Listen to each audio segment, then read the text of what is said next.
여러분은 외모가 중요하다고 생각하시나요? 많은 사람들이 외모보단 마음이 중요하다고 말합니다. 하지만 말은 그렇게 하면서도 정작 대부분은 외모를 보는데요. 상대방의 깊이를 알기 전까지는 첫인상이나 외모가 신뢰를 형성하는데 결정적으로 작용하는 것은 부정할 수 없습니다. 외모가 경쟁력이라는 말을 한 번쯤은 들어보셨을 겁니다. 이처럼 세상을 살아가는 데 있어서 외모는 정말 중요한 요소 중 하나입니다. 외모가 주는 이점은 남들보다 앞선 출발선에 설 수 있다는 것입니다. 어떤 연구에 따르면 능력이 같아도 잘생긴 사람은 못생긴 사람보다 임금을 10%더 받는다고 합니다. 똑같은 죄인일지라도 미녀는 무죄를 받을 확률이 더 높다는 미국 자료도 있습니다. 외모 관리는 나이가 들수록 그 중요성이 더욱 커집니다. 외모는 성숙하게 나이 든 내면의 자기 표현이자 자기다움의 외적 상징이기도 하죠. 외모 관리라고 해서 졸부처럼 돈과 상표만 걸치는 부티가 아닌 귀티가 나도록 해야 됩니다. 그것은 전화 음성, 운전 습관 그리고 의상 코디에서도 묻어납니다. 물론 내면도 중요합니다. 하지만 외면에도 어느 정도 신경을 써야 그 사람의 내면도 들여다 보고 싶은 마음이 들기 마련이죠. 그렇기 때문에 나는 내면만이 중요하다고 믿기보다 나이 들수록 외면과 내면 두 가지를 모두 잘 관리하는 사람이 되고자 노력하셔야 됩니다.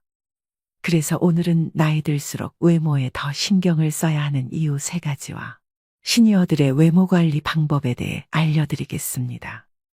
외모에 신경 써야 하는 이유 첫 번째는 자신감과 자존감을 높이기 위해서입니다. 잘 차려입고 나간 날에는 자신감이 넘치며 당당해집니다. 하지만 아무거나 대충 걸치고 나간 날에는 아는 사람 만날까 두렵고 스스로 초라해지는데요. 나이가 들수록 피부 탄력이 떨어지고 깊어가는 주름과 탈모, 약해지는 치아, 노안 등 신체적 변화가 나타납니다. 이러한 변화로 인해 자신감과 자존감이 떨어질 수 있습니다. 우리는 거울에 비친 내 모습이 조금 더 나아 보이는 것만으로도 큰 행복을 느낍니다. 나는 꽤 괜찮게 나이 들었어라는 생각과 함께 자존감이 높아져 매사에 적극적이고 당당해지는데요. 이렇듯 외모는 개인의 정체성에 절대적인 영향을 미치며 기분이 좋아진 외모는 자신에게 보내는 긍정의 신호로 작용합니다. 일상에서 외모가 전혀 관리되지 않은 사람을 볼 때 부정적인 인상을 느끼는 이유는 그 모습이 스스로를 소중히 여기지 않다고 생각되기 때문입니다. 자신을 방치하고 가꾸지 않는데도 늘 당당하고 자신감 넘치는 사람은 절대 없습니다. 나에게 찾아온 부정적인 외모의 변화가 그저 바쁜 삶 때문이라고 혹은 나이 때문이라고 변명하고 계시는 분들도 있으실 겁니다. 사람들은 만족스럽지 않은 상황에 놓이면 자신의 책임을 가장 늦게 생각하는 경향이 있는데 이는 외모 관리에서도 마찬가지입니다. 현재 나의 모습은 지금껏 내가 하루하루 만들어온 결과물 그 자체입니다. 푹 파인 미간주름은 수년간 얼굴을 찌푸린 습관 때문이고 처진 입꼬리는 자주 웃지 않은 결과이며 탄력 없이 늘어진 팔뚝은 나태함의 결과이죠. 시간이 갈수록 얼굴과 몸이 변하는 건 자연의 섭리이지만 다가올 미래의 모습을 만족스럽게 만드는 건 오직 내 행동과 태도에 달렸습니다. 자신에게 만족하는 사람에게서는 늘 기분 좋은 에너지가 느껴집니다. 나의 자신감과 자존감을 위해 그리고 가족과 주변 사람들을 위해 나이 들수록 외모를 가꿔야 하는 이유가 바로 이것입니다. 두 번째는 건강에 도움이 되기 때문입니다. 젊었을 때는 느끼지 못했지만 나이 들수록 특히 노인의 외모 관리는 신체적, 정신적 건강에 많은 영향을 줍니다. 노인임에도 외모에 신경을 쓰는 사람은 대체로 건강하다고 합니다. 요양원에 정기적으로 방문하는 출장 미용 서비스를 이용하는 사람들이 대체로 인지장애 단계가 낮고 진행 속도도 더디다고 하는데요. 국내의 연구와 논문에서도 화장이나 외모 관리 행동이 여성 노인들의 우울증을 예방하는 효과가 있다고 합니다. 우울증의 증상 중 하나가 부정적인 마인드입니다. 노화 현상은 어느 누구도 결코 피해갈 수 없는 과정이지만 자연스럽게 받아들이기가 쉽지 않습니다. 사람마다 자신의 외모를 어떻게 받아들이느냐에 따라 다르겠지만 극심한 외모 콤플렉스가 있다면 자기 자신에게 비관적이게 됩니다. 거울에 비친 모습을 보며 무기력증과 우울감을 느끼게 됩니다. 사실 외모 관리는 의지력과 꾸준함을 요구한다는 면에서 운동과 같습니다.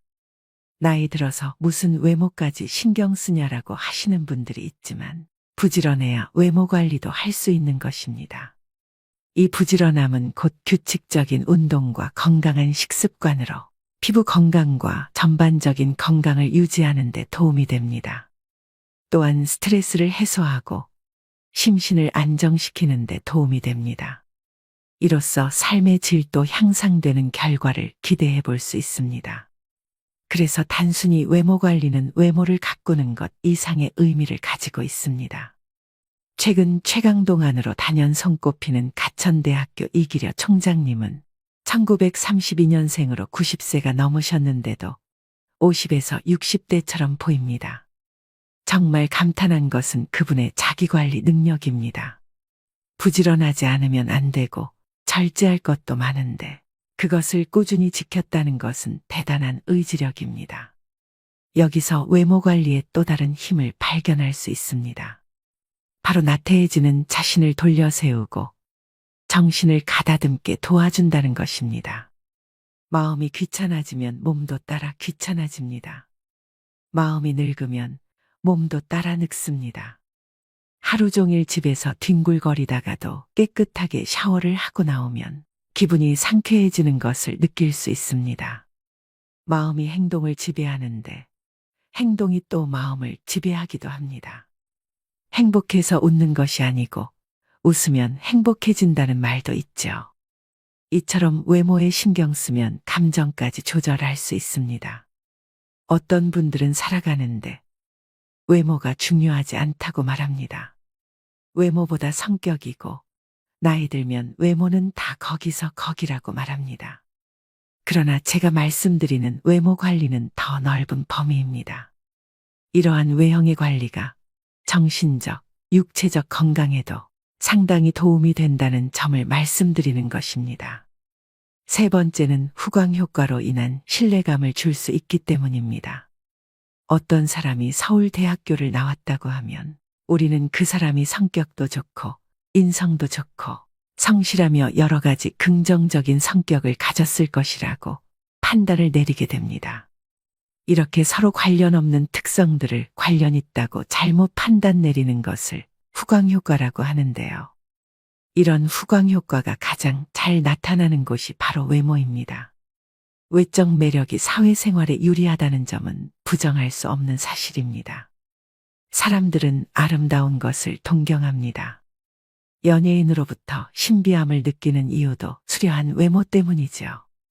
심리학 연구에 따르면 사람들은 깔끔한 외모를 가진 사람을 보면 자동으로 능력 있고 친절하고 지적인 사람일 거라고 생각하는 경향이 있다고 합니다. 이처럼 사람의 역량을 평가할 때 외모는 능력과 무관하지만 영향력이 큰 평가 요소임을 우리는 이미 본능적으로 알고 있습니다. 그래서 사회생활을 하고 나이가 들수록 외모를 잘 가꾸어야 합니다. 외모는 협상의 도구이자 관계 형성의 중요한 요소입니다. 외모 관리를 등한시할 때 발생하는 문제를 생각해 봅시다. 바스러질 것 같이 상한 머릿결에 마구 엉켜있는 머리 스타일을 한 사람을 보면 부지런함이 느껴지지 않습니다. 피부가 거칠고 푸석한 사람을 보면 삶의 여유가 느껴지지 않고 어딘가 모르게 지쳐 보입니다. 상대방이 나와 가까운 사람일지라도 만날 때마다 헝클어진 모습만 보여준다면 신뢰를 쌓기가 어렵습니다. 망가진 모습으로는 내가 얼마나 괜찮은 사람인지 설명하는데 더 많은 시간과 노력이 필요하지만 외모를 잘 관리하면 그런 소모 비용을 줄일 수 있는 것은 물론 좋은 기회를 얻을 가능성도 높아집니다. 의사전달 효과 역시 몸짓과 표정, 시선이 55%이고 목소리 톤은 38%, 내용은 겨우 7%에 미친다고 합니다. 그만큼 사람과의 관계에서 외적 요소가 많은 비중을 차지합니다. 나이가 들면서 경험과 지식, 사회적 신용이 높아지지만 이를 제대로 표현하지 않으면 상대방에게 올바른 메시지를 전달하는데 어려움이 생길 수 있습니다. 이때 깔끔하고 정돈된 외모는 상대방에게 효과적인 메시지를 전달하는 데 도움이 됩니다. 나이가 들면서 외모에 신경 쓰는 것은 단순히 미용이나 패션만을 위한 것이 아닙니다. 이는 상대방에게 자신의 가치와 신뢰감을 전달하는 수단이 되며 이를 통해 사회활동 참여를 더 원활하게 할 수 있습니다. 이렇게 나이 들수록 외모가 중요한 이유 3가지에 대해 알아봤는데요. 외모를 전혀 신경 쓰지 않는 사람들을 만나보면 내면 역시 그리 건강하지 못한 경우가 많습니다. 머리에 기름이 끼고 얼굴빛이 칙칙하며 배가 볼록 나온 사람 중에 스스로를 잘 돌보는 사람이 거의 없죠. 사실 내면이 성숙한 사람들의 외모가 그렇지 못한 사람들보다 훨씬 더 보기 좋은 경우가 많습니다. 그렇다면 외모 중 나이 들수록 꼭 신경 써야 하는 부분 4가지는 무엇일까요? 먼저 첫 번째는 몸매보다 자세 관리입니다. 나이가 들수록 팔을 등 뒤로 젖히고 걷는 경우가 많습니다. 실제로 노인의 보행 자세를 보면 대개 허리를 구부정하게 굽히고 팔을 뒤로 한 채 걸어갑니다. 그 이유가 뭘까요? 노인들이 팔을 등 뒤로 한 채 걸어가는 이유는 몸통이 앞으로 넘어가지 않도록 지지하기 위함인데요.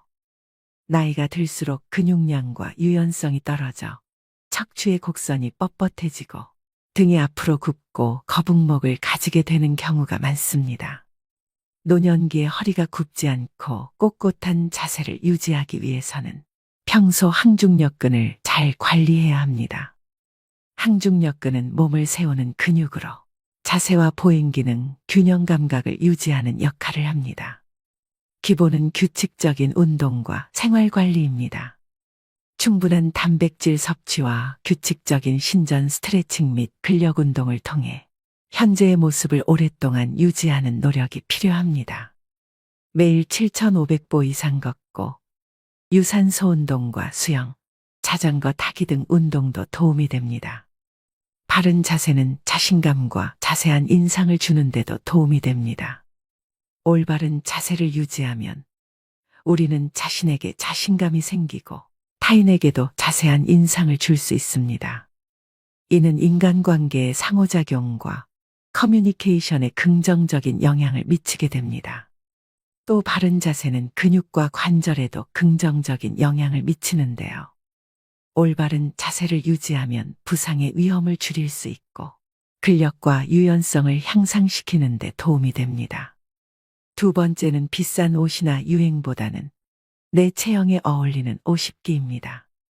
외적 매력이 있는 사람들은 모두가 특출나게 아름답고 잘생겼다기보다는 자신에게 어울리는 스타일을 스스로 잘 알고 상황이나 장소에 맞게 꾸미는 능력을 갖추고 있습니다. 즉 자신의 신체적 단점을 보완할 줄 압니다. 사실 몸매가 좋은 사람은 어떤 옷을 입든 태가 나죠. 하지만 모든 사람이 몸매가 좋은 건 아닙니다. 다리가 짧을 수 있고 뱃살이 많을 수도 있습니다. 이런 모습들이 단점이라고 생각되면 옷을 통해 시선을 분산시키면 됩니다. 다리가 짧다면 티를 바지에 넣어 입으면 되고 뱃살이 많다면 밝은 색의 티보다는 검은색 티셔츠가 도움이 됩니다. 세 번째는 모발 관리입니다. 나이가 들면서 심각한 고민거리 중 하나입니다. 하지만 머리숱은 유전이라고 생각하고 관리를 전혀 안 하시는 분들이 있습니다. 삼단같이 검고 숱이 많던 머리카락이 세월이 흐르면서 자꾸 빠지고 윤기가 사라져가는 건 안타까운 일입니다. 하지만 나이가 들어도 탄력 있고 숱이 많은 모발을 유지하는 분들을 우리 주위에서 볼 수가 있습니다. 나이 들어서도 건강한 모발을 유지하려면 어떻게 해야 할까요? 머리숱을 많게 만드는 방법의 하나는 올바른 머리 감기 방법입니다. 탈모를 예방하려면 두피가 깨끗해야 합니다. 미세먼지, 노폐물 두피, 각질이 모공을 막으면 가려움증, 두피 피부염이 생길 수 있고 머리카락이 많이 빠질 수 있습니다. 따라서 하루 동안 쌓인 노폐물을 제거하기 위해 저녁에 머리를 감는 것이 좋습니다. 머리숱을 많게 만드는 음식으로는 달걀, 연어, 호두, 두부, 검은콩, 해조류, 제철 과일 등이 있습니다. 사람의 외모에서 머리는 약 70%를 차지하는 매우 중요한 부분입니다. 건강하고 아름다운 머릿결은 우리의 자신감을 높여주고 매력을 더해줍니다. 그러나 많은 사람이 피부 관리에는 열심이지만 두피 관리를 소홀히 하는 경우가 많습니다. 노년기에도 젊고 건강한 모발을 유지하려면 젊어서부터 꾸준히 모발을 관리해주는 습관이 필요합니다. 네 번째는 채취 관리입니다. 나이가 들어가면서 짙어지는 채취 때문에 고민하시는 분들이 많습니다. 흔히 노인 냄새, 호라비 냄새라고 부르기도 합니다. 진정한 외모 관리는 시각적 모습뿐만 아니라 향기까지 관리하는 데 있습니다. 자신의 체취를 알고 그에 맞는 관리법을 선택할 수 있는데요. 노년기에는 땀의 분비가 상대적으로 적고 실내 활동이 많아 의외로 매일 샤워를 하는 것을 꺼리는 경우가 있습니다. 하지만 노인 채취는 땀샘의 피지와 연관이 있기 때문에 특히 피부가 접히기 쉬운 부분을 청결하게 유지하는 게 좋습니다. 이를 위해 매일 샤워하는 것을 권장하고 의류를 주기적으로 세탁해 주는 것도 좋은 방안입니다. 또 적당한 햇볕 쬐기는 살균 효과가 있어 노인 냄새 완화에도 도움이 됩니다. 햇볕에 적정 시간 노출하면 비타민 D 합성을 촉진하는 효과를 얻을 수 있습니다. 입이 마르면 구강 내 세균이 증가해서 구취가 나고 잇몸 건강에도 악영향을 미칩니다. 정기적인 치과 진료와 식사 후에는 양치를 꼭 하셔서 치아 건강에도 신경 쓰셔야 합니다. 눈이 크고 코가 얼마나 오똑한지, 얼굴형이 계란형인지, 몸매가 말랐는지 글래머스한지 이런 것들은 젊을 때나 중요하게 생각하는 외적 요소입니다.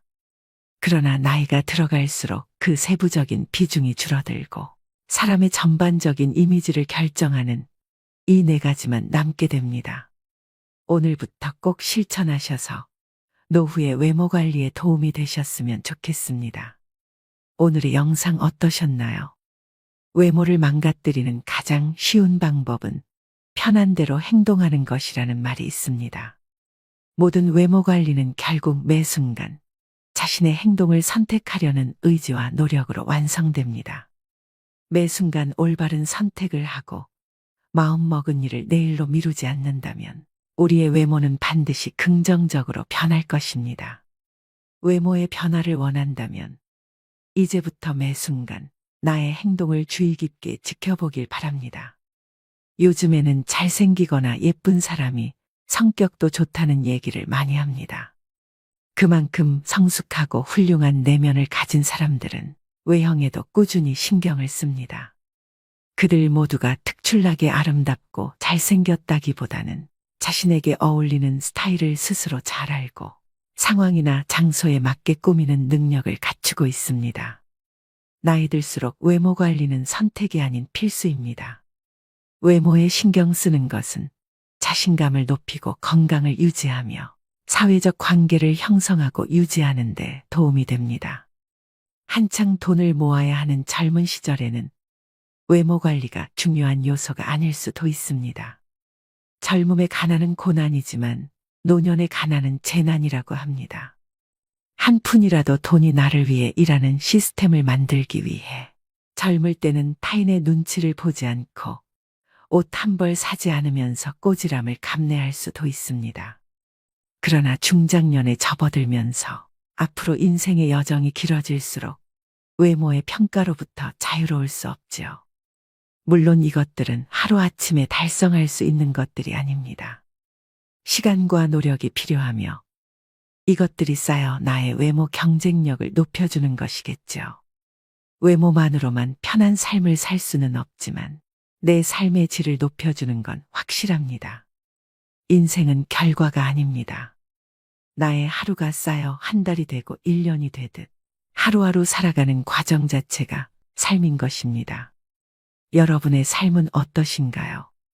현재의 모습에 대한 자각과 아름다워지겠다는 결심, 그리고 순간순간 작은 행동의 변화만으로 분명 잃어버린 매력을 되찾을 수 있습니다. 삶이 주는 오늘 하루를 낭비하시지 말길 바라면서 오늘의 영상 마무리하겠습니다. 오늘도 노후의 지혜와 함께 해주셔서 감사드립니다. 황금빛으로 무르익어가는 여러분의 지혜로운 인생을 언제나 응원합니다. 나이가 들어가면서 예전 같지 않게 머리가 잘 안 돌아가고 몸이 부어있고 늘 몸이 좋지 않다고 느낄 때가 많습니다. 이러면 우리는 바로 나이가 들었다는 신호라고 생각하는데요. 하지만 이런 증상들은 나이 들면 당연히 찾아오는 것이 결코 아닙니다. 다만 늦기 전에 조치를 취하고 생활 방식을 바꾸라는 신호입니다. 오늘 소개해드릴 50 이후 건강을 지키는 7가지 습관에서는 중년을 맞은 사람들에게 이 모든 것들을 엄격하게 지키라고 하기보다는 자신의 습관을 총체적으로 분석해 볼 것을 권합니다. 또 중년 이후의 건강 수칙은 복잡하지 않다고 말합니다.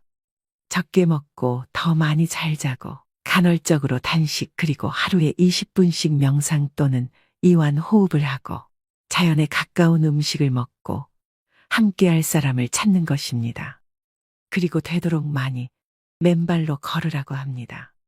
건강과 면역력을 저절로 키워주는 마법의 알약은 없습니다.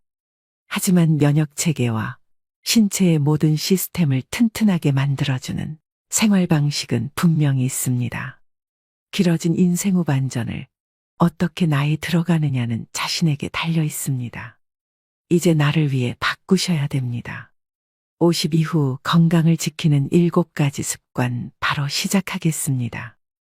소식은 기본 중의 기본이다. 건강하게 나이 들기 위한 가장 중요한 원칙은 무조건 적게 먹는 것이다. 45세 정도가 되면 우리 몸은 예전만큼 많은 칼로리를 필요로 하지 않는다.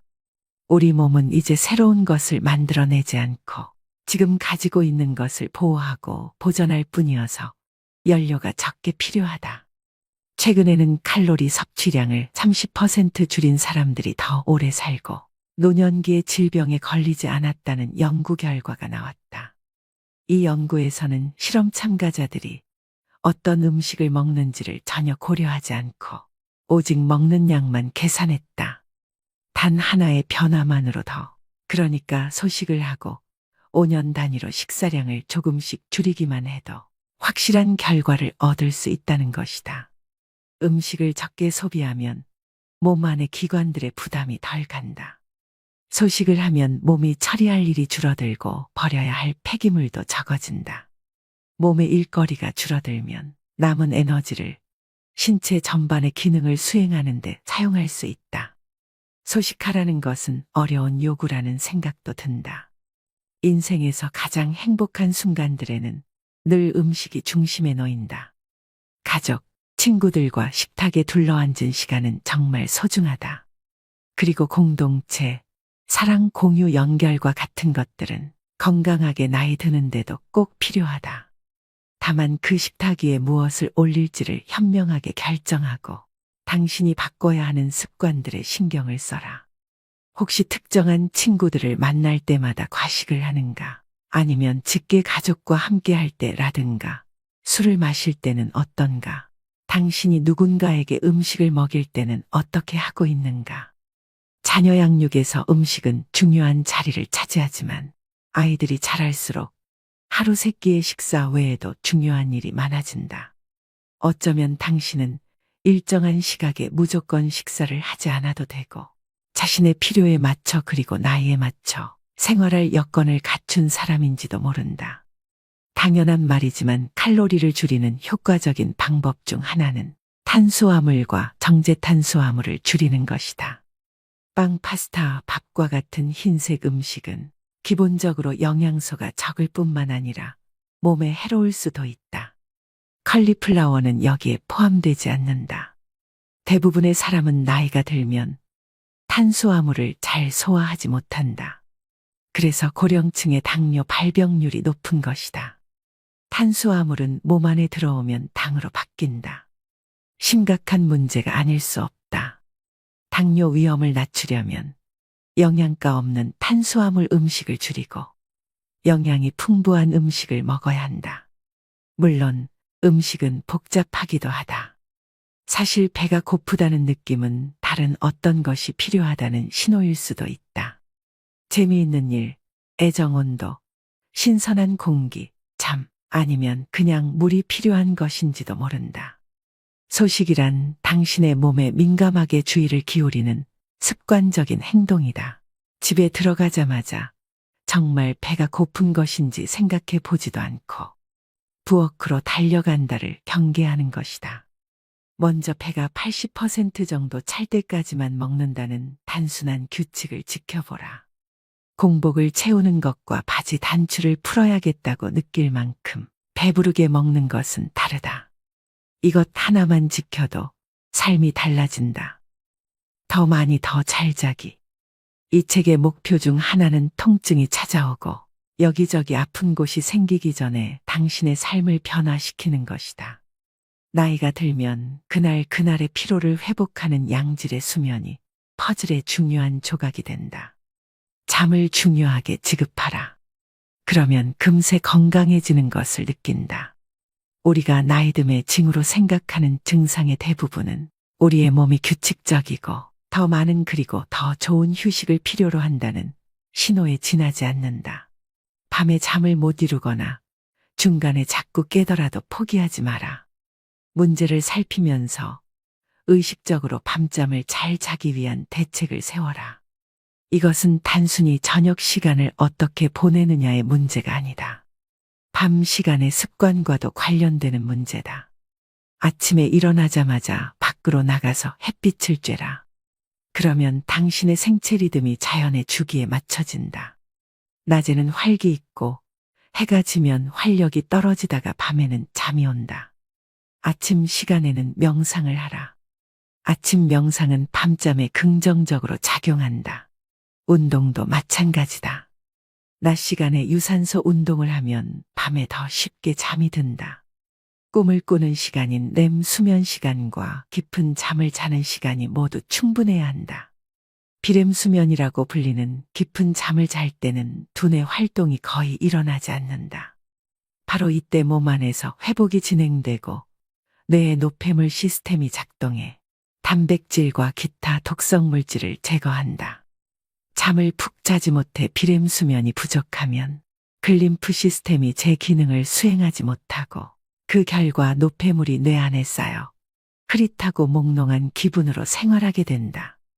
대다수 사람들은 7시간에서 9시간 수면을 취할 때 몸 상태가 최적이 된다. TV와 소셜미디어, 끝없는 업무 이메일에 수면 시간을 빼앗기고 있다면 당장 그 습관부터 바꿔라.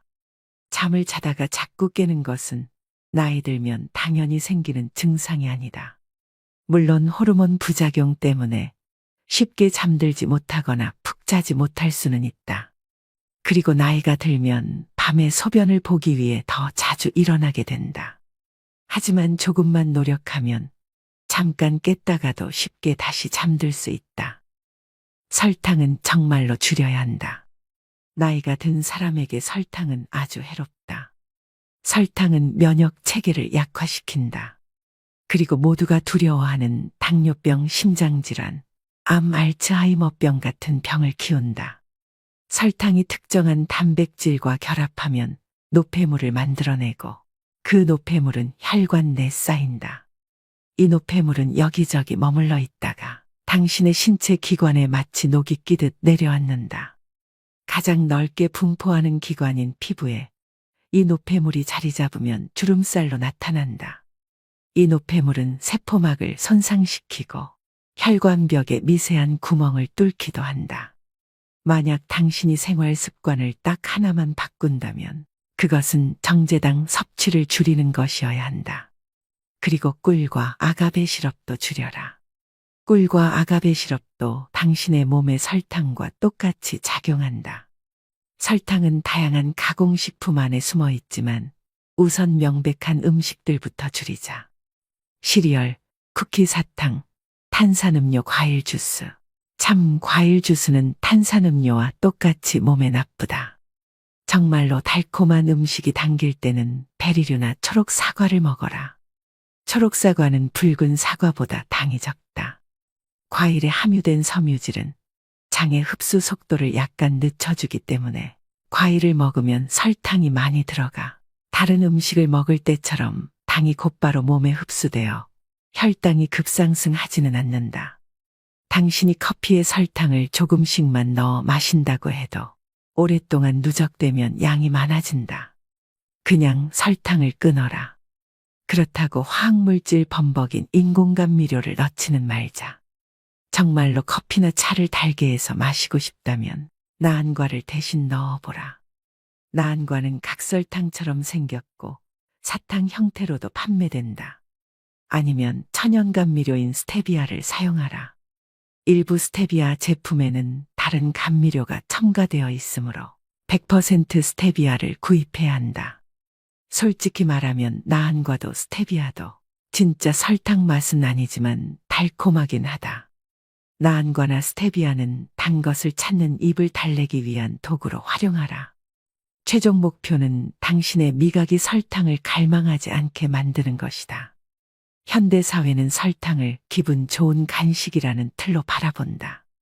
디저트는 쾌락이며 때로는 보상으로 제공된다. 그러나 사실 설탕은 몸에 상이 아닌 벌을 준다. 그리고 설탕을 끊기가 그토록 어려운 이유는 그것이 약물이기 때문이다.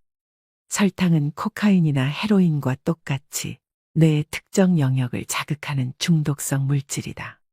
그러니 설탕을 무서워해야 마땅하다. 장과 면역력은 하나다. 면역체계의 70%는 뱃속에 있다. 나이가 들수록 장내 마이크로바이옴은 몸을 건강하게 유지하는 것이 중요해진다. 좋은 박테리아의 종류가 많아야 하고 나쁜 박테리아의 수는 적어야 한다.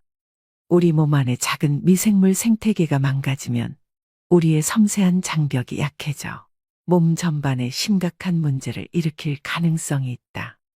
장벽은 몸과 외부 세계, 음식, 벌레, 독성 물질이 위험이 있는 것 사이의 1차 방어벽이다. 장벽은 무엇이 우리의 시스템 안으로 들어와도 되고 무엇이 들어오면 안 되는지를 결정한다. 따라서 장벽을 잘 보호하는 것이 건강을 지키는 열쇠다. 마이크로바이옴이 건강하지 못하고 균형이 깨져 있으면 연약한 구조로 이루어진 장벽이 느슨해져서 미세한 틈이 생긴다. 그러면 박테리아 독성 물질 그리고 완전히 소화되지 못한 음식물이 이 틈을 통해 혈관으로 새어나갈 수 있다.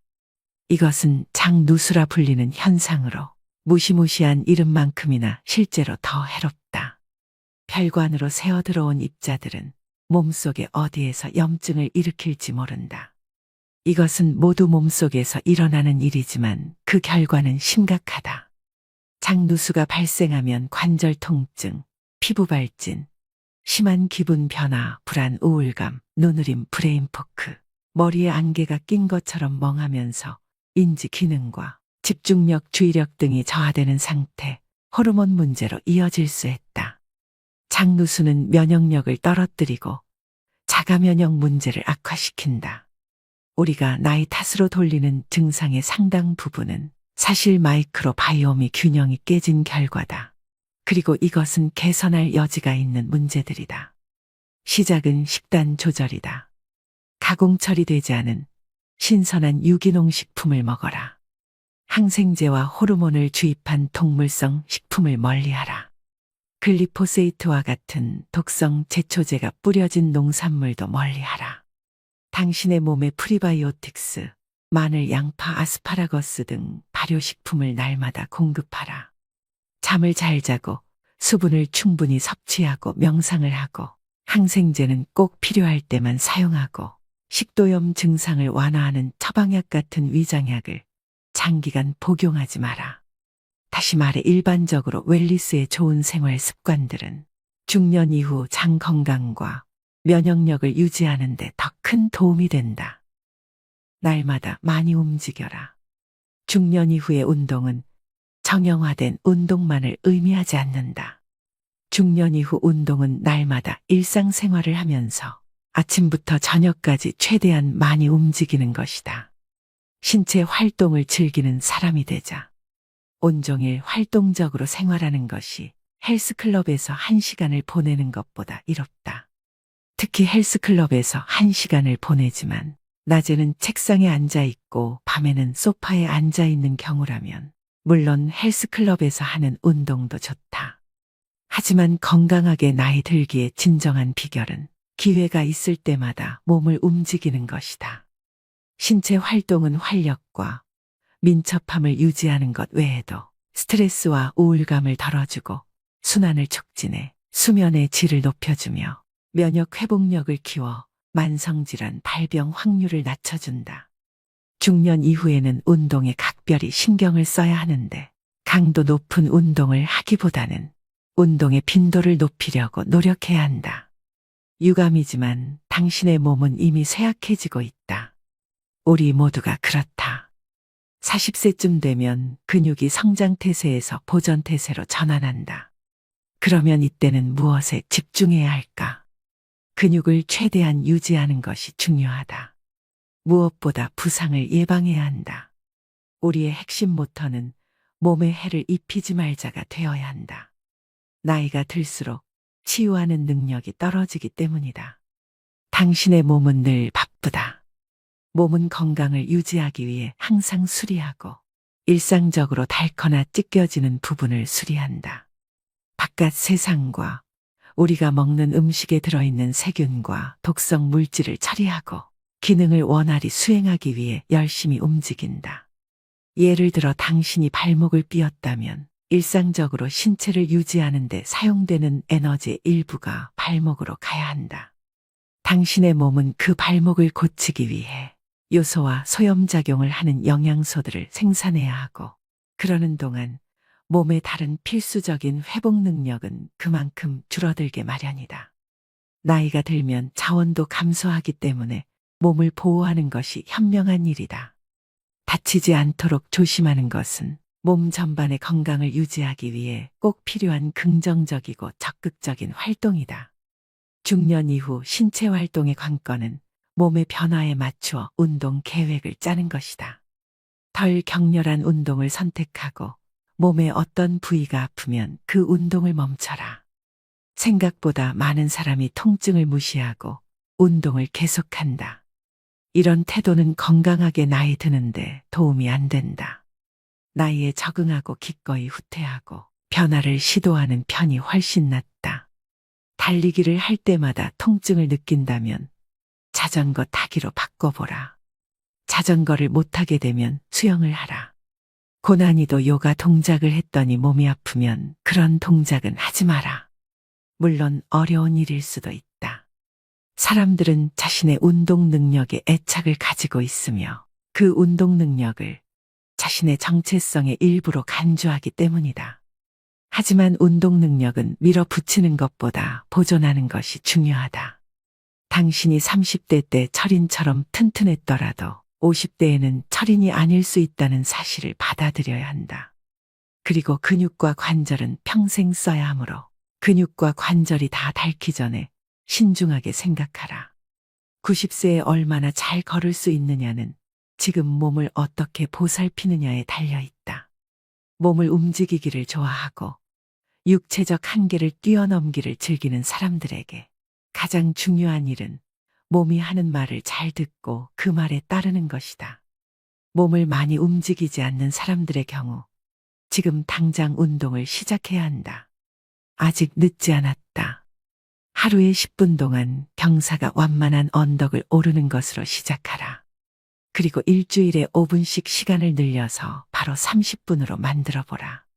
이완 휴식 요가를 시작하거나 관절에 부담이 적은 수영 강좌를 신청하는 것도 아주 좋다. 편안하게 시작하고 끈질기게 노력하라. 당신을 활동적인 사람으로 변화시키는 일은 그리 오래 걸리지 않으며 힘이 많이 들지도 않는다.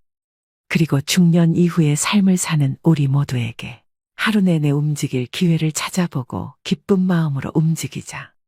조금 일찍 지하철을 타고 일찍 내려 사무실까지 걸어가거나 버스에서 한두 정류장 앞에 내려 집까지 걸어보라. 건물의 위층으로 올라갈 때는 엘리베이터를 타지 말고 계단을 이용하라. 내려갈 때는 하지 마라. 계단을 내려가거나 언덕을 내려가는 운동은 무릎에 부담을 진다. 점심시간을 신체활동 시간으로 바꿔보라. 가능하다면 야외에서 신선한 공기를 들이마시며 쉬어라. 반드시 힘이 많이 되는 운동을 할 필요는 없다. 자주 꾸준히 실행 가능한 활동을 하라. 많이 움직이는 사람이 되자. 햇빛과 함께 하루를 시작하라. 생체 리듬은 우리의 몸의 하루 24시간의 변화를 자연과 연동시키는 장치라 할 수 있다. 생체 리듬은 건강관리에 도움이 된다. 그리고 우리는 독한 화학물질이 들어있을 수 있는 선크림으로 햇빛을 차단해야 한다고 알고 있지만 사실 햇빛은 건강에 유익하다. 항상 뭔가를 발라서 햇빛을 막을 필요는 없다.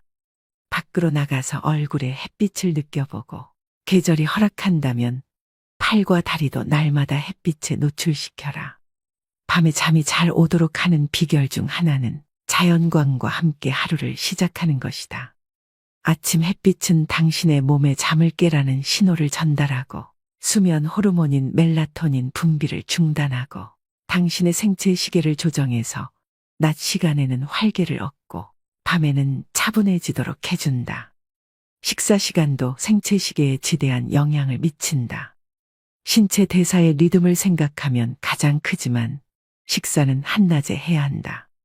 밤늦게 음식을 먹으면 당신의 몸은 낮 시간 칼로리와 에너지가 필요한 시간이라고 인식한다. 그러면 수면 호르몬 분비에 부정적인 영향을 주고 밤에 잠이 잘 오지 않거나 밤새 잠을 설치는 등의 문제가 생긴다. 숙면을 취하지 못하면 당신의 몸과 안에 반드시 필요한 정서와 회복이 제대로 이루어지지 않는다. 그 결과 당신은 앞에서 언급한 악순환이 반복된다. 찌뿌둥한 상태로 잠에서 깨어나고 에너지를 얻기 위해 탄수화물을 섭취하고 맑은 정신을 유지하기 위해 늦은 오후에 커피를 마시고 밤에는 또 다시 잠을 이루지 못하고 잠을 소중하게 여기는 것은 당신이 건강을 위해 할 수 있는 가장 중요한 일들 중 하나다. 낮의 햇빛과 밤의 어둠에 맞추는 생활은 자연에 순응하는 가장 기본적인 방식이며 건강에도 좋다. 따뜻한 물로 샤워하고 찬물로 헹구기. 우리의 생활을 들여다보면 우리를 죽이지 않으면서 강하게 만들어주는 기회가 많이 있다. 가장 쉬우면서 내가 좋아하는 방법 하나를 소개하자면 따뜻한 물로 샤워하고 나서 30에서 60초 동안 찬물로 마무리하는 것이다. 직관적으로 생각해도 냉수 마찰은 몸에 좋을 것 같지 않은가? 몸에 찬물을 끼얹는 순간 몸은 확 깨어난다. 냉수 마찰을 하면 몸속의 기가 활발하게 순환한다. 요즘에는 서양의학 책에도 냉수 마찰이 건강에 좋은 습관이라고 나온다. 냉수 마찰이 미토콘드리아의 생성과 건강에 도움이 된다는 연구 결과들도 있다. 이 책에 실린 음식 섭취나 수면에 관한 조언들도 모두 미토콘드리아의 생성과 기능 수행에 도움이 되는 것들이다. 따뜻한 물로 샤워하고 나서 찬물로 마무리하는 작은 습관 역시 미토콘드리아에 긍정적으로 작용한다. 따뜻한 물 찬물 공식은 역으로 응용해도 된다. 차가운 수영장에서 몸을 움직이다가 따뜻한 물에 몸을 담가보라. 사우나와 찬물 샤워를 번갈아 해보라. 또는 겨울에 외투를 입지 말고 잠시 바깥에 나가보라. 그러면 기분이 상쾌해진다. 이렇게 차가운 공기를 잠깐 쐬어주면 몸에 좋다. 어릴 때 어른들에게 들은 말과는 다르지만 호르메시스 원리를 응용해서 몸에 다른 종류의 가벼운 스트레스를 줄 수도 있다. 짧은 단식을 하거나 잠깐씩 격렬한 신체 활동을 해보라. 가벼운 스트레스는 몸을 청소하는 자가포식을 활성화하고 세포의 기능 수행과 회복을 돕는다. 나이가 들면 세포의 기능 수행과 회복 능력이 감소한다. 우리의 몸에 짧지만 강렬한 스트레스가 가해질 때 몸은 손상된 것을 더 잘 복구한다. 여기서 손상에는 극단적인 것만이 아니라 생활과 나이듦의 과정에서 자연스럽게 생기는 마모가 포함된다. 우리의 몸은 항상 스스로 수리를 하는데 호르메시스는 그 수리에 도움을 준다. 좋은 음식으로 하루 2끼만. 중년 이후에는 건강 측면에서 아침 식사가 하루 중에 가장 덜 중요한 끼니라고 말할 수 있다. 짧은 단식을 하면 좋은 점이 많은데 아침 식사를 건너뛰면 짧은 단식을 쉽게 할 수 있다. 당신이 지금 단식을 하고 있지 않더라도 하루에 3번보다는 2번 식사가 유익하다. 음식을 적게 먹으면 몸에 부담이 덜 가고 처리할 일이 적고 소화 에너지를 덜 쓰기 때문에 회복과 수선에 사용할 에너지가 확보된다. 또 짧은 단식은 몸에 적당한 스트레스를 줌으로써 긍정적인 흐름의 호르메시스의 효과를 발휘한다. 작은 스트레스를 견뎌내면 우리 몸은 더 튼튼해진다. 하루 2끼 식사를 원칙으로 삼으면 몸에 부담이 덜 가고 더불어 자유롭게 쓸 수 있는 시간이 확보된다. 반드시 아침을 생략할 필요는 없다.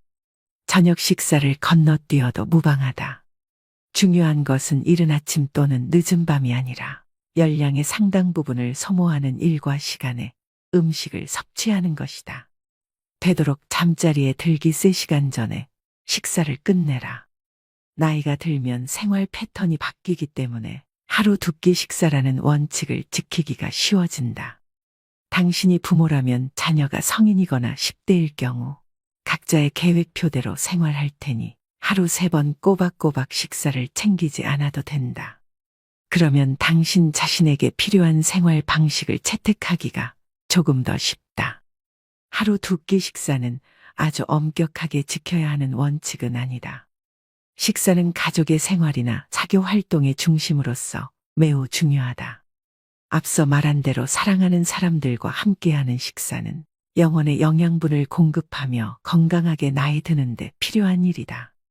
따라서 하루 2끼가 고정불변의 법칙은 아니지만 하루 2끼를 기본 원칙으로 설정하는 것이 바람직하다.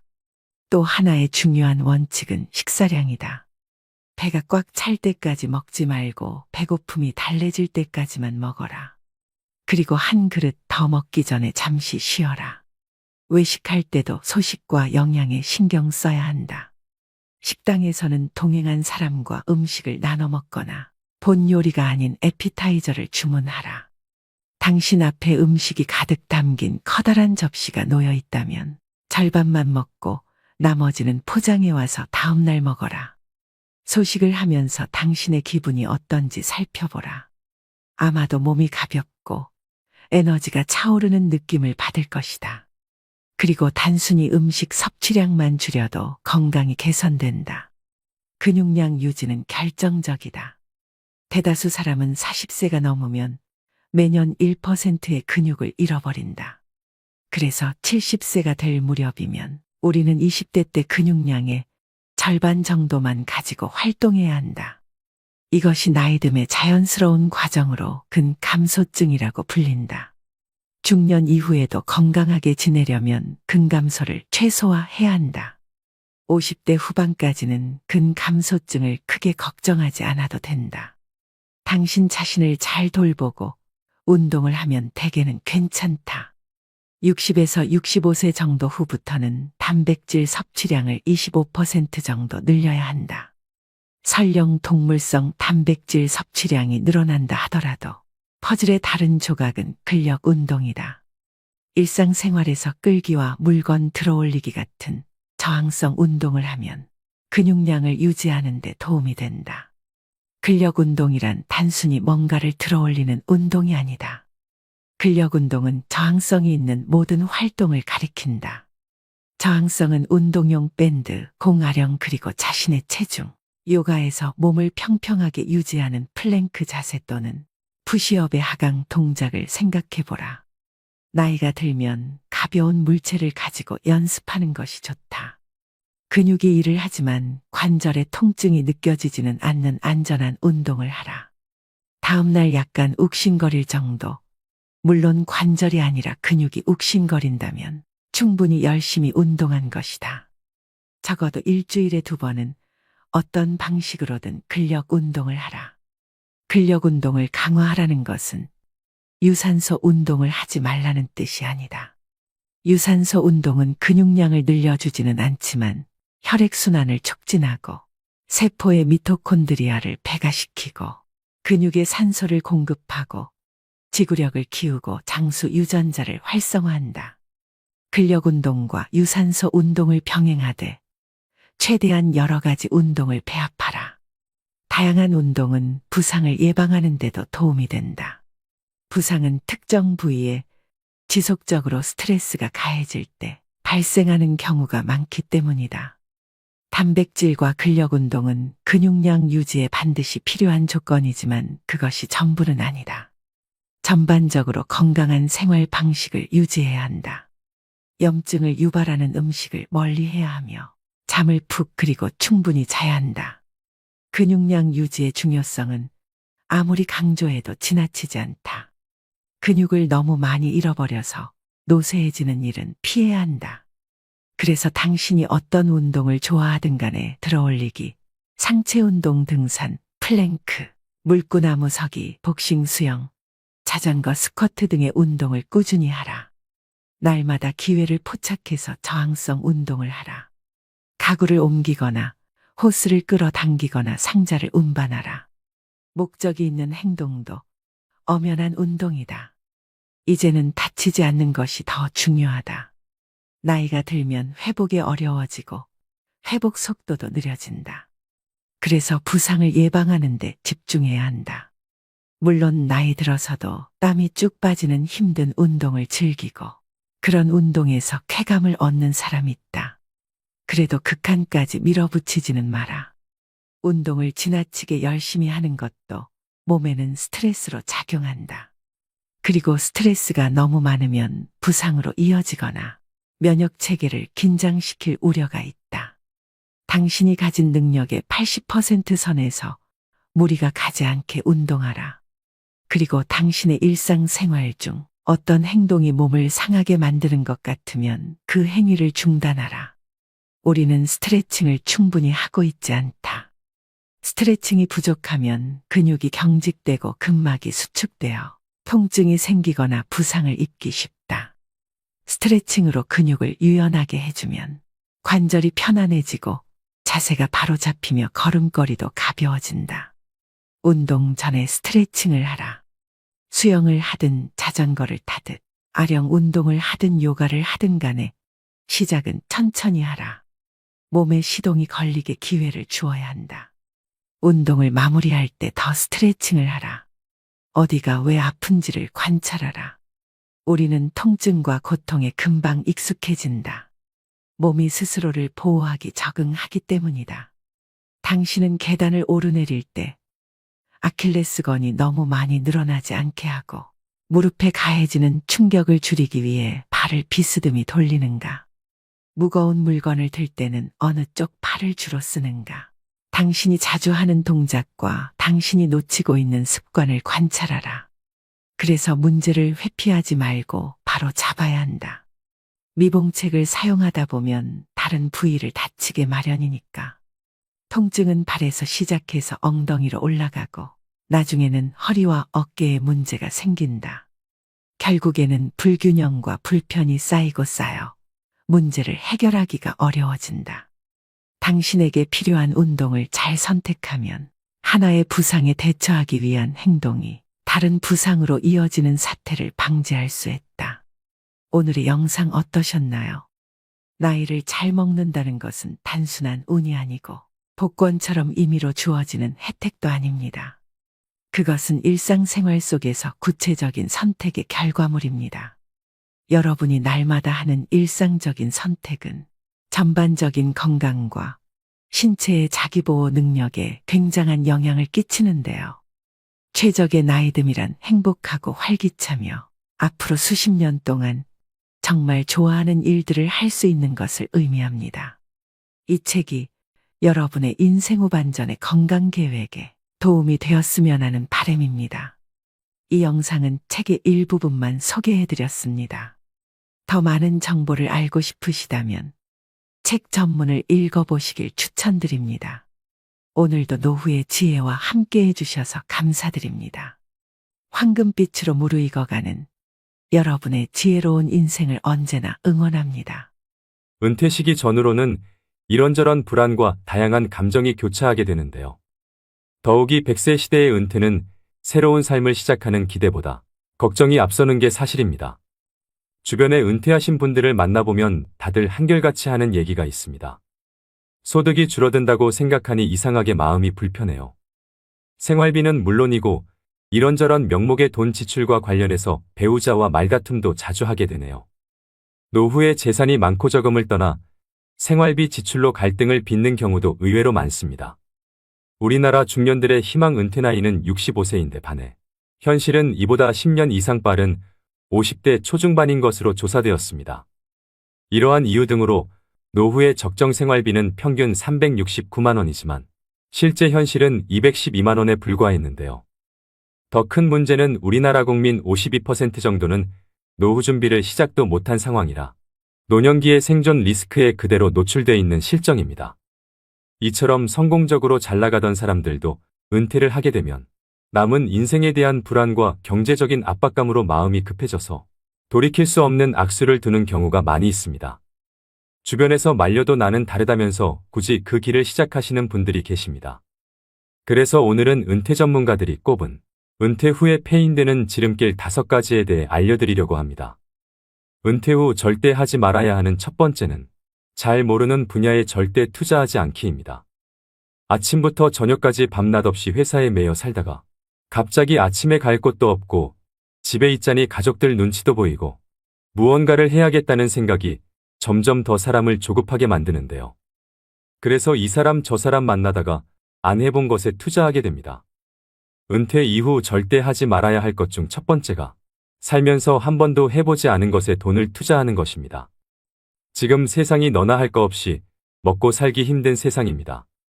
그렇다 보니 어르신들 같이 순진한 퇴직자들의 은퇴 자금과 퇴직금을 노리는 사기꾼들이 천지입니다. 특히 그들이 노리는 사람은 평생 회사라는 테두리 안에서 일만 하느라 바깥 세상 물정을 잘 모르는 사람들인데요. 은퇴했거나 은퇴를 앞두고 있는 노년층 분들은 자기 은퇴 자산이 부족하다고 느끼는 나머지 자신이 잘 알지 못하는 분야에 대한 투자를 공격적으로 그리고 과감하게 하는 경향이 강합니다. 빨리 큰 효과를 거둬야 한다는 강박 때문이라고 생각되는데요. 이 시기에 가장 중요한 포인트는 은퇴 자산을 크게 불리는 것이 아니라 적정한 수익을 거두면서 잘 지키는 것입니다. 투자 사기를 치는 사람들의 언변은 그 누구도 따라갈 수 없습니다. 투자자의 주머니 속에서 돈이 나오게 만들려면 얼마나 말을 잘할까요? 모르는 사람이든 지인이든 상관없이 누군가로부터 귀가 솔깃한 투자 권유를 받는다면 먼저 그 사업이 성공 가능한 것인지 충분히 생각하고 알아보셔야 합니다. 다시 한번 강조드립니다. 은퇴 자금을 지키는 제1원칙은 바로 모르는 분야에 투자하지 마라, 아는 것에 투자하라입니다. 반대로 생각해보면 나 스스로 아는 것이 많다면 남들보다 투자를 할 수 있는 분야가 다양해지고 보다 안정적인 자금 운용이 가능해질 수도 있다는 의미겠지요. 평생 모아둔 노후 자금과 퇴직금을 날린다면 노후의 삶이 무너지는 일입니다. 젊어서야 그 돈 날려도 다시 일어설 시간이 있지만 우린 맨 땅에서 다시 시작하기엔 남은 시간이 너무 빠듯합니다. 그래서 은퇴를 목전에 두고 있거나 하신 경우라도 경제 공부가 반드시 필요한 이유입니다. 은퇴 후 절대 하지 말아야 하는 두 번째는 준비 안 된 창업하지 않기입니다. 은퇴 후 재취업의 대안으로 창업을 고려하는 경우가 많습니다. 은퇴 후 마냥 놀 수는 없으니 뭐라도 빨리 하고 싶은 마음은 10분 이해하지만 그렇다고 무작정 사업을 시작하시면 안 됩니다. 창업은 취업보다 훨씬 더 많은 준비가 필요하고 시간도 그만큼 오래 걸리는데요. 은퇴 후 재취업이 어려운 상황에서 평생 모아두었던 노후 자금을 창업 비용으로 투자하게 됩니다. 그렇지만 대부분의 사람들은 창업 아이템이 독창적이지 못하고 벼락치기로 준비하다 보니 쉽게 의지하는 것이 바로 프랜차이즈입니다.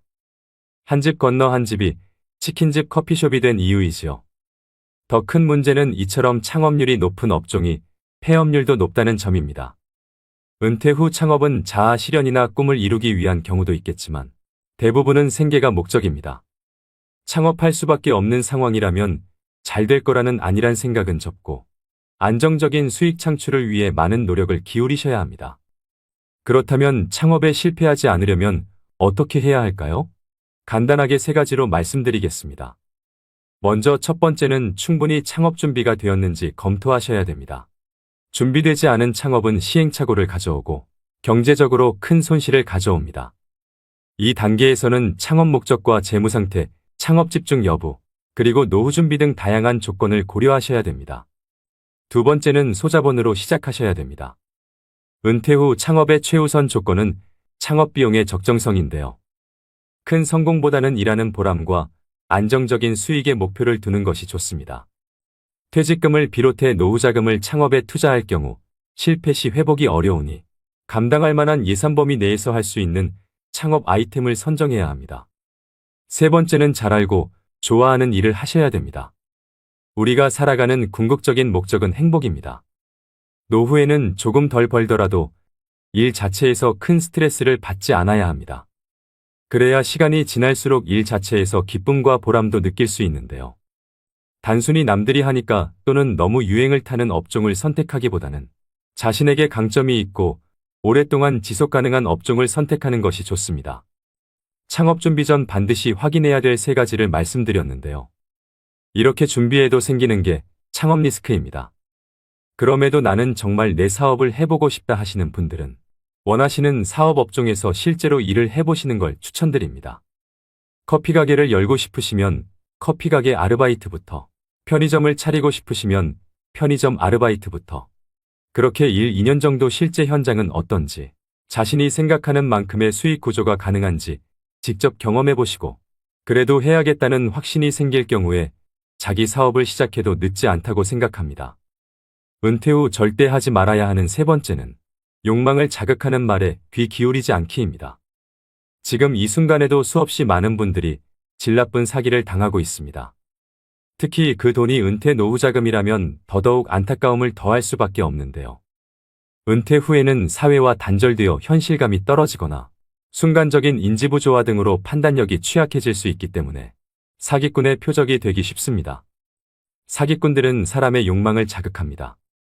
좋은 차, 비싼 옷과 번듯하게 차려진 사무실로 사람의 마음을 흔들고 욕망의 불을 지핍니다. 어르신들의 노후 불안감을 이용하는 천하의 나쁜 사람들이지요.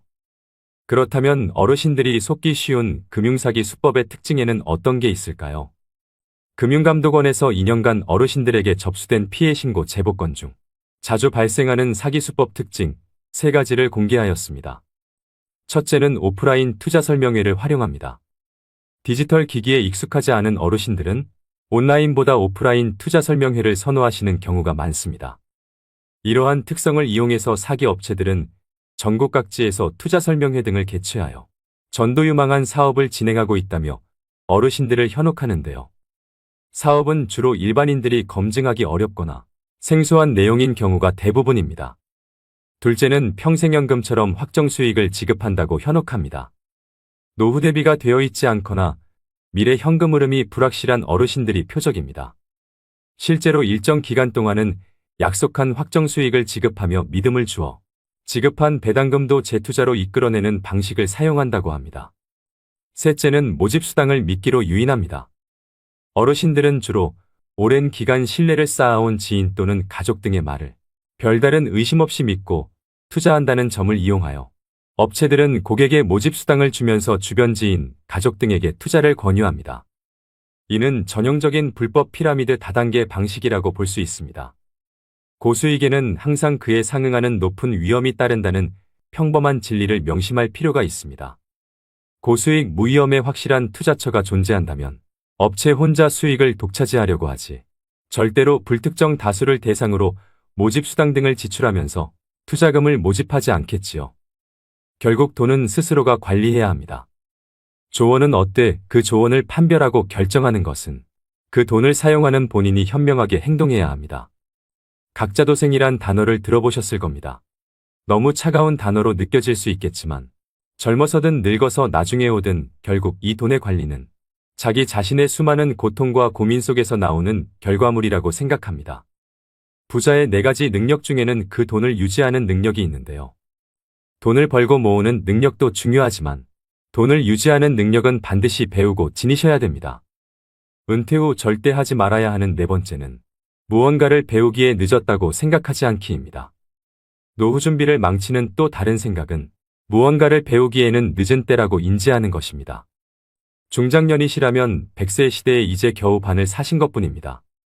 머리가 굳고 습득이 느리기 때문에 혹은 이 나이에 배우는 것은 큰 의미가 없다는 생각을 하는 경우가 많은데요. 요즘엔 노후 연령이 늘어나는 만큼 제2의 직업이나 취미를 갖는 것이 매우 중요합니다. 나는 딱히 하고 싶은 취미도 일도 없다 하시면 국가 지원 제도를 활용해서 자격증을 따보시는 것도 방법인데요. 은퇴 후 남성 중장년들이 가장 많이 취득하는 자격증인 지게차 운전 자격증과 굴삭기 자격증은 60대, 70대까지도 현역으로 일하시는 분들이 계십니다. 그럼 50대 중반이나 후반의 자격증을 따도 10년은 더 일할 수 있다는 얘기겠지요. 은퇴 후 취미나 소일거리 없이 남은 인생을 보내는 것은 스스로를 힘들게 하는 길입니다. 100세 이상 사신 분들에게 인생의 가장 황금기가 언제냐고 물었을 때 대부분의 어르신들이 60에서 80세였다고 대답했다고 합니다. 우리 인생의 황금기는 아직 오지도 않았습니다. 하지만 은퇴 후에 그저 뒷방 늙은이로 방에서 TV나 보면서 노후의 시간을 소비한다면 그 시간들을 우리 인생의 황금기로 만들지 못할 겁니다. 그 시간들을 어떻게 보내느냐에 따라 여러분 인생의 후반전이 달라질 수 있습니다. 오히려 노년의 시기는 치열한 성과에 집중하는 대신 삶의 의미를 완성할 수 있는 최적의 때입니다. 몸보다 마음이 먼저 늙는 사람들이 있습니다. 여러분들이 아직 젊다는 걸 잊지 마시고 새로운 도전을 두려워하시지 말길 바랍니다. 자신이 정말 좋아하는 일을 찾아 은퇴 이후에 건강한 노후를 누리시는 것도 필요합니다. 은퇴 후 절대 하지 말아야 하는 5번째는 자식에게 재산 증여를 절대 서두르지 않기입니다. 80년대는 은퇴자의 70%가 자녀에게 생활을 의탁했지만 오히려 지금은 자녀 리스크라는 말까지 생겨날 만큼 자녀가 자산은커녕 노후의 리스크가 될 수 있는 현실인데요. 현역으로 일하는 동안 노후 대비에는 소홀하고 자녀에게 너무 많은 비용을 쏟은 경우를 말합니다. 또 노후 자금은 어느 정도 마련해 놨다고 하더라도 자녀 리스크를 관리하지 못하면 노후 설계에 실패할 수밖에 없다는 얘기이기도 하지요. 여러분들 주변에도 그런 분들이 계실지 모르겠지만 제 주위에는 일찍이 자식에게 전 재산을 넘기고 노후를 딱하게 살고 계시는 분들이 몇몇 있는데요. 젊어서는 상가도 여러 개 가지고 부유하게 사셨던 분이셨습니다. 그런데 그분 남편분이 돌아가시고 나서 재산을 미리 자식들에게 증여를 하면서 문제가 발생했습니다. 그 과정에서 자식들끼리도 서로 더 가지려고 싸움이 나서 지금은 그 자식들끼리도 서로 안 보고 산다고 합니다. 자기 살던 집까지 큰아들 명의로 넘겨줬는데 재산 넘겨받고 나서 부모를 안면몰수 해버리더랍니다. 할머니가 집에서 구박을 받다 받다 나중에 아들 딸집 전전하다가 이제는 그마저도 여의치 않아서 혼자 방 하나 얻어서 청소일 하시면서 사신다고 합니다. 재산 증여뿐만 아니라 자식 사업자금이니 결혼자금이니 하면서 과도하게 자녀를 지원하는 분들이 계십니다. 자식이 사업하는데 돈이 급하다고 자신이 살고 있는 집을 담보로 대출을 받아준다든가 자식 번듯하게 결혼시키려고 노후자금으로 모아둔 돈 탈탈 털어 자식에게 주시면 안 됩니다. 자식은 나이가 60, 70을 먹어도 자식이라고 남들보다 더 챙겨서 시집 장가 보내고 싶은 마음도 알겠고 사업자금 쪼들여서 고생하는 거 보면 어떻게든 도와주고 싶은 마음도 알겠지만 자신이 가진 재산을 올인하시는 건 절대 안 됩니다. 물론 자녀를 리스크라고 부르는 주장에 동의하시지 않는 분들도 계시겠지만 한 번쯤은 생각해 보셔야 되는 현실적인 문제입니다. 자식 사랑에도 절제가 필요합니다.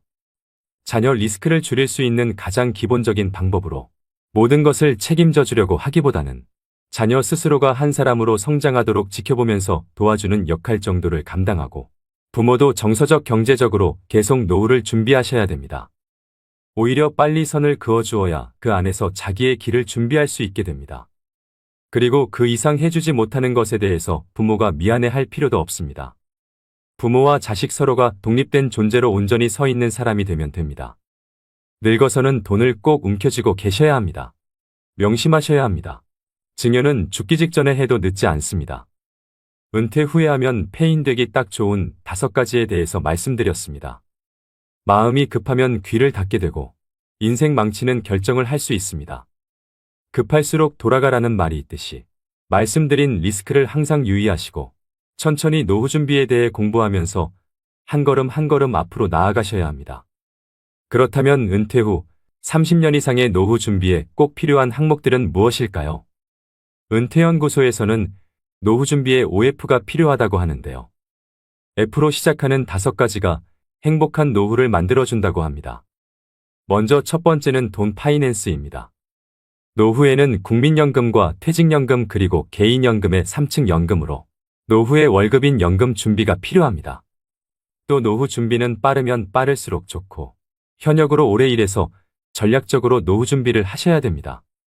여기서 반드시 확인해야 하는 부분이 퇴직연금과 개인연금은 수령받는 금액과 수령할 수 있는 기간이 있다는 점입니다. 죽을 때까지라는 모호한 기간을 예측할 수 없기 때문에 수령 기간이 짧으면 많은 금액을 받을 수 있지만 본인이 생각한 것보다 더 오래 산다면 퇴직연금과 개인연금은 고갈됩니다. 그래서 추가로 주택연금을 가입하시는 분들이 최근 많이 늘었습니다. 100세 시대에 늙는 것도 서러운데 금전적인 문제까지 늙어서 해결해야 한다면 더 서글퍼지지 않을까 생각합니다. 노후에는 집 한 채보다는 현금 흐름이 나오는 연금이 중요해서 3층 연금으로 노후의 월급인 연금을 반드시 준비하셔야 됩니다. 두 번째는 건강 피트니스입니다. 건강하게 신체 나이를 줄여주는 가장 확실한 방법이 바로 마음 습관입니다. 즉 스트레스 관리법인데요. 웃으면 복이 와요가 아닙니다. 웃으면 건강해집니다. 돈으로는 살 수 없지만 인체에서 특정 조건에서 생성되는 강력한 암치료제가 바로 엔돌핀, 세로토닌과 도파민입니다. 나이 들수록 많이 웃고 사셔야 됩니다. 그리고 나이가 들면 찾아오는 고질병이 있습니다. 고혈압, 고지혈, 당뇨인데요. 히포크라테스가 말하길 음식으로 고치지 못하는 병은 약으로도 고치지 못한다는 말이 있습니다. 약에 의존하기보다는 같은 값이라면 저염식 건강식으로 균형 잡힌 규칙적인 식사가 더 도움이 됩니다. 또 가까운 거리는 걸어 다니시고 대중교통을 애용하는 습관이 오래 사는 지름길입니다. 돈, 배우자 그리고 좋은 친구가 있다 하더라도 건강이 없다면 모든 것을 잃어버린다는 걸 명심하셔야 됩니다. 세 번째는 소일거리 필드입니다. 소득을 올리는 일거리뿐 아니라 은퇴 후 남는 시간을 보람차면서도 재미있게 보낼 수 있는 소일거리를 의미하는데요. 100세 시대인 만큼 은퇴 후 3, 40년을 어떻게 보낼 건지 은퇴 전에 미리 준비하고 노후에는 자신이 감당할 수 있는 비용도 고려하면서 취미를 만드는 게 좋습니다. 직장 다닐 때는 직장이 필드겠지만 은퇴한 후의 필드는 달라집니다. 파크골프나 글쓰기, 그림 그리기 같은 취미 활동이나 봉사활동 등으로 바뀌는데요. 이때 다시 한번 강조드리는 점은 꼭 소득을 얻기 위한 일자리가 아니더라도 내 시간을 의미 있게 보낼 수 있는 소일거리를 찾아야 노후에 많은 시간을 알차게 보내실 수 있습니다. 네 번째는 친구 프렌즈입니다. 돈 있고 할 일이 있어도 친구가 없으면 재미없는 삶이 될 수밖에 없습니다. 노년기에는 가족과 친구, 지역사회와의 관계를 유지하는 것이 정서적 안정과 삶의 만족도에 중요합니다. 정기적인 사회적 활동은 고립감을 줄이고 행복감을 증진시키는데요.